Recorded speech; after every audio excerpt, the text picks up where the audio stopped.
জীবনটা আসলে খুব জটিল কিছু না, আমরা মানুষরাই ওটাকে জটিল করে ফেলি। কত দুঃখ, কষ্ট, ব্যর্থতা সব যেন এক একটা পাহাড় হয়ে বুকের উপর চেপে বসে। কিন্তু কে জানে, পাহাড় পেরোলেই তো দেখা মেলে সবুজ উপত্যকার। আমি জানি সব দিন একরকম যায় না।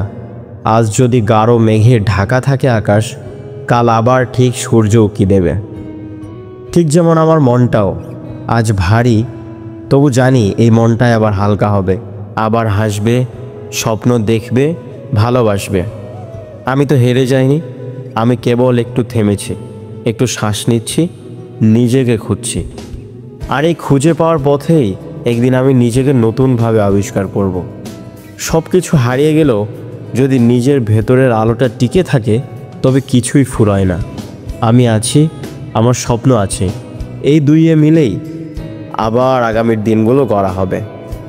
আজ মন খারাপ ঠিক আছে, তবে কাল আবার আলো জ্বেলে উঠবে, আর সেই আলোয় আমি আবার হেঁটে চলব, সাহস নিয়ে, আশা নিয়ে, ভালোবাসা নিয়ে।